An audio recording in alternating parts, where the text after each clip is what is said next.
বড় বড় ঋণ খেলাপিদের নাম স্বাভাবিক ঋণের তালিকায় রেখে মিথ্যে প্রতিবেদন দাখিলের প্রমাণ মিলেছে দেশের 5 রাষ্ট্রায়ত্ত ব্যাংকের বিরুদ্ধে।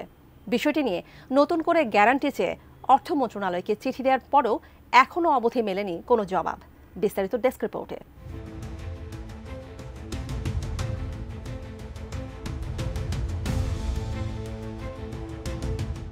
ঋণের জন্য সরকারের দেয়া গ্যারান্টির মেয়াদ পার হয়ে গেছে অনেক আগে। এরপরও প্রতিষ্ঠানটির খেলাপি সংক্রান্ত তথ্য দীর্ঘদিন ফাইল চাপা দিয়ে রাখা হয়েছে। ঘোষণা করা হচ্ছে না ঋণ খেলাপিদের নাম, উল্টো সরকারি সুবিধায় তাদের ঋণ অশ্রেণীকৃত করে রাখা হয়েছে বলে প্রমাণ মিলেছে। বড় অঙ্কের এই খেলাপিকে স্বাভাবিক ঋণ হিসেবে উল্লেখ করে সোনালী, জনতা, অগ্রণী, রূপালী ও কৃষি এই 5টি রাষ্ট্রায়ত্ত ব্যাংক মিথ্যে রিপোর্ট দিচ্ছে কেন্দ্রীয় ব্যাংকের সিআইবিতে। কাজটি করতে গিয়ে এই ব্যাংকগুলো মূলধন সংকট, প্রভিশন ঘাটতি সহ নানা সংকটে পড়ছে বলেও জানা গেছে।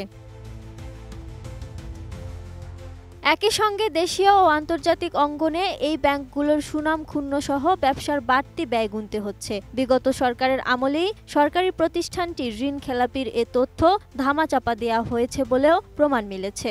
ঋণ নেয়ার পর সংস্থাটি কিভাবে ঋণ খেলাপি হয়েছে এ বিষয়ে বিএফআইসির কাছে সুস্পষ্ট কোনো ব্যাখ্যা নেই।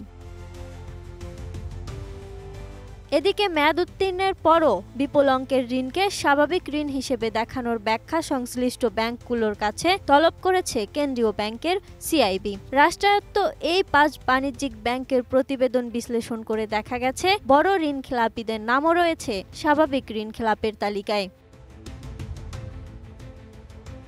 সঠিক প্যাড আর সঠিক তথ্য দিয়ে এসব সামলে নিব এক হয়ে। Mona Lisa sanitary napkin. এ প্রসঙ্গে অর্থ উপদেষ্টা গত 28 জানুয়ারি জানান, বিএসএফআইসির চিঠি ও প্রতিবেদনটি এখনো তার কাছে যায়নি। ওই প্রতিবেদনটি দেখার পরেই এ বিষয়ে কথা বলা যাবে বলে জানান তিনি।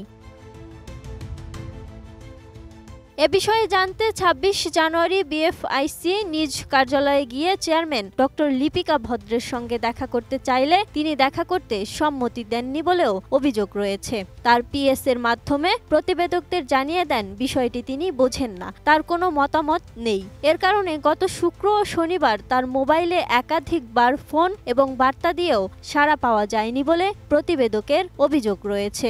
অথচ এ বিষয়টি নিয়ে তিনি গত 23 ডিসেম্বর শিল্প মন্ত্রণালয়ের সিনিয়র সচিবের কাছে 12 পৃষ্ঠার বিস্তারিত প্রতিবেদন পাঠিয়েছেন, যা বিভিন্ন সংবাদ মাধ্যমের হাতে আছে। 2024 সালের ফেব্রুয়ারি পর্যন্ত 32টি রাষ্ট্রায়ত্ত প্রতিষ্ঠানের ঋণ খেলাপির অঙ্ক 183 কোটি টাকা। বর্তমান হিসাবে এ অঙ্ক আরও বাড়বে বলে ধারণা করা হয়। তবে গোপন করা খেলাপি ঋণের অঙ্ক যোগ হলে তা প্রায় 11,000 কোটি টাকা ছাড়িয়ে যাবে বলেও ধারণা করা হয়। পাশাপাশি এসব প্রতিষ্ঠানে বকেয়া ঋণের অঙ্ক 65,089 কোটি টাকা।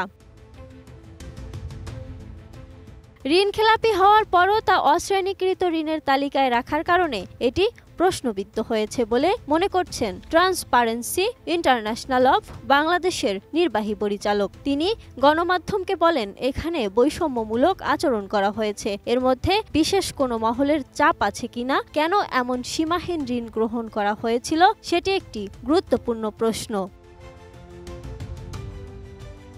এই ঋণ দেওয়ার ক্ষেত্রে ব্যাংকের সংশ্লিষ্ট ব্যক্তিরা সুবিধা পেয়েছেন কিনা বা পদ সুবিধা অর্জন করেছে কিনা সেজন্য ব্যাংকের জবাবদিহিতা থাকা দরকার বলেও মনে করেন তিনি।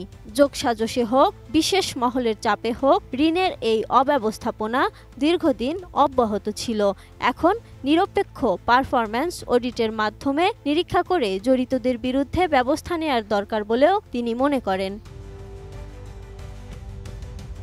সূত্র বলছে, ব্যাংকগুলোর পক্ষ থেকে নতুন করে গ্যারান্টি চেয়ে চিঠি দেয়া হয় অর্থ মন্ত্রণালয়কে। তবে ওই চিঠিগুলোর কোনো জবাব মেলেনি। ফলে ব্যাংকের হিসাবে এসব ঋণ এখন খেলাপিতে পরিণত হয়েছে। কিন্তু সরকারি প্রতিষ্ঠান বিবেচনায় ঋণকে খেলাপি না দেখিয়ে এখনও স্বাভাবিক ঋণ হিসেবেই দেখিয়ে যাওয়া হচ্ছে। Lima Sayanti, ATN news.